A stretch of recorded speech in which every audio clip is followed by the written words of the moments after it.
Listen, I've been watching the Dodgers make moves for years, and what we're seeing right now is different. This isn't the usual post-championship complacency where teams sit back and hope last year's magic carries over. The front office is attacking this offseason with purpose, and these first moves tell us everything we need to know about their mentality going forward. Max Muncy's option getting picked up at $10 million is one of those decisions that looks obvious when you break down the numbers, but you'd be surprised how many organizations would have overthought this. People see a 35-year-old third baseman coming off an injury-plagued season and immediately start wondering if it's time to move on. That's short-term thinking. That's how mediocre teams operate.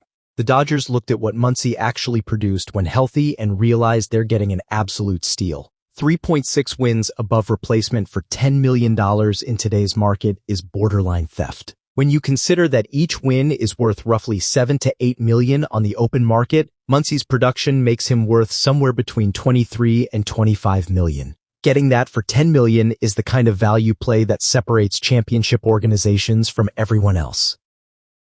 Yeah, he struggled early last season. 29 games hitting .194 with one home run made people nervous. I remember those conversations. Everyone was questioning whether age had finally caught up to him. But watch what happened next. Muncy flipped a switch and went nuclear for the rest of the year. 71 games of legitimately elite production. 161 weighted runs created plus means he was 61% better than league average during that stretch. 18 home runs in basically half a season. That's not just bouncing back, that's demonstrating he can still be one of the most dangerous hitters in baseball when he's locked in. This guy has made adjustments throughout his entire career. He understands his swing mechanics at a level most players never reach. The work ethic is there. The baseball IQ is there. The production is there. Why would you walk away from that? Some folks are throwing around Munakata Murakami's name as an alternative, and I get the appeal of international stars. But anyone who's actually studied Murakami knows his defensive metrics suggest he's better suited as a designated hitter or first baseman, not a third baseman. His offensive numbers have been declining in Japan over the past couple seasons. Meanwhile, you've got a proven commodity in Muncy who just helped win a championship and can still produce at an elite level. Creating problems where none exist isn't smart roster management. Alex Vevzia getting brought back at $3.5 million had me genuinely emotional. This guy is the heartbeat of that bullpen. 59 2/3 innings with a 3.02 ERA and a 33.8% strikeout rate from a left-handed reliever is exactly what championship bullpens are built on. But the numbers only tell part of the story. Vezia brings an intensity and fire that energizes everyone around him. He attacks every at-bat like the season depends on it. When he's on the mound, you can feel the energy shift. That matters in October when the pressure is crushing and teams need guys who thrive in chaos rather than shrink from it. What he went through during the World Series, missing the entire thing because of a family emergency, reminds us that these players are human beings dealing with real life beyond baseball. The Dodgers bringing him back sends a clear message about organizational values. They take care of their people. They reward loyalty and character. When Vesia returns this season, that bullpen is going to rally around him in ways that don't show up in any advanced metric. That's championship culture. That's the intangible stuff that turns good teams into dynasties. Here's something flying under the radar. The Dodgers could have declined Vesia's option and still controlled him through arbitration, where he likely makes between $4 and $6 million. Instead, they picked up the option at $3.5 million, actually saving money compared to arbitration while creating goodwill and maintaining continuity. That's Andrew Friedman playing chess while everyone else is playing checkers. You get your player back, you strengthen your clubhouse culture, and you do it while being financially smart. Show me another organization executing these kinds of moves consistently. The Ryan Ward addition to the 40-man roster is fascinating because it reveals the Dodgers' thinking about flexibility and future planning.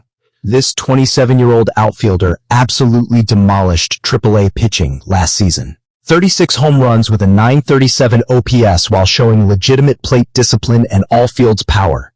This isn't organizational depth. This is legitimate major league talent that just needed an opportunity. A lot of us spent last season wondering why he wasn't getting called up when other outfielders struggled. The answer was always defense. His defensive metrics were rough, and the Dodgers didn't feel comfortable deploying him at Dodger Stadium, where defense can be the difference between winning and losing in playoff races. But protecting him on the 40-man roster changes the calculation entirely. Maybe they're planning to give him a legitimate shot in spring training. Maybe he's trade ammunition because his offensive profile is exactly what rebuilding teams covet. Or maybe the most intriguing possibility is they're planning to use him as a designated hitter or in limited defensive roles where his bat can play up. The Dodgers have shown repeatedly they'll tolerate below-average defense if the offensive production justifies it. Teoscar Hernandez isn't winning Gold Gloves, but they just brought him back because his bat is too valuable. Muncy isn't a defensive wizard at third base anymore, but his offensive production more than compensates. Why can't Ryan Ward follow that same blueprint?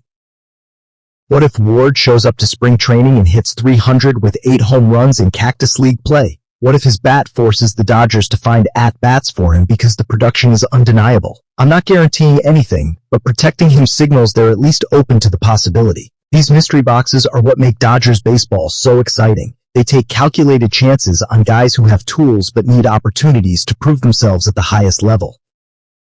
The philosophy behind these moves is what really gets me fired up. The Dodgers aren't making decisions based solely on this season or next season. They're thinking 3, 4, 5 years down the line. They're building sustainable excellence, which is infinitely harder than going all in for 1 year and hoping everything breaks right.